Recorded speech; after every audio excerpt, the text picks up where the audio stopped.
આ પવન સુધ યુવા ગ્રુપ સુરત ધૂન મંડળ આ દિવ્ય આત્માને ખૂબ સુંદર શ્રદ્ધાંજલિ આજ અર્પણ કરે છે કે આત્મા પરમાત્માની અંદર આજ વિલીન થયો છે. એવા ગુરુ આશ્રમ બગદાણાની અંદર પૂજ્ય બજરંગદાસ બાપાના પરમ સાનિધ્યની અંદર જે ખૂબ સુંદર સેવા કરી છે સાહેબ, એવા પરમ વંદનીય પરમ આદરણીય જેની આગળ સ્વર્ગસ્થ લગાડવાની ઈચ્છા ન થાય એવા મંજી દાદાએ આપણી વચ્ચેથી વિદાય લીધી છે સાહેબ. એ આત્માને ખરા અર્થની અંદર આજ પવનસુત યુવા ગ્રુપ ધૂન મંડળ અને ખાસ હું પણ સાથે શ્રદ્ધાંજલિ અર્પણ કરું છું. આત્મ ભક્ત બીજ પલટે નહીં અને જુગ જાય અનંત, પછી ઉચ્ચ નીચ ઘેરી અવતાર ધરે આખર સંતના સંત.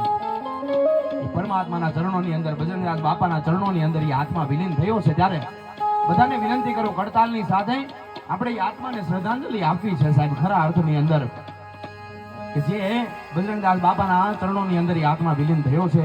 સ્વર્ગસ્થ મંજી દાદાના દિવ્ય આત્માને હું તમે સાચી શ્રદ્ધાંજલિ આજ અર્પણ કરીએ, કારણ કે આજ જ આત્મા આપણી વચ્ચેથી ગયો છે. અને આજ એટલો ભાગશાળી આત્મા હશે કે જેને વસંત પંચમીનો દિવસ આજ સ્વધામ ગમન માટે મળ્યો છે સાહેબ.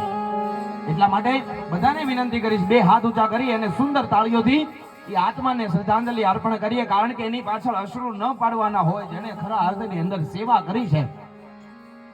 આયા હેસો જાયેગા રાજા રંગ ફકીર, કઈક સિંહાસન ચડ ગઈ કઈ કે ફેરી જંજીર. આવ્યા એને બધાને જાવું છે, પણ કેવા કાર્ય કરીને જઈએ ને એ દુનિયા ઈ નોંધ લેતી હોય છે. આજ સ્વર્ગસ્થ મંજી બાપાના દિવ્ય આત્માને હું તમે દાદાના દિવ્ય આત્માને શ્રદ્ધાંજલિ આપીએ. ત્યારે બોલો બાપા રામ સીતારામ, સીતારામ જય સીતારામ. એ બાપા રામ સીતારામ, સીતારામ જય સીતારામ.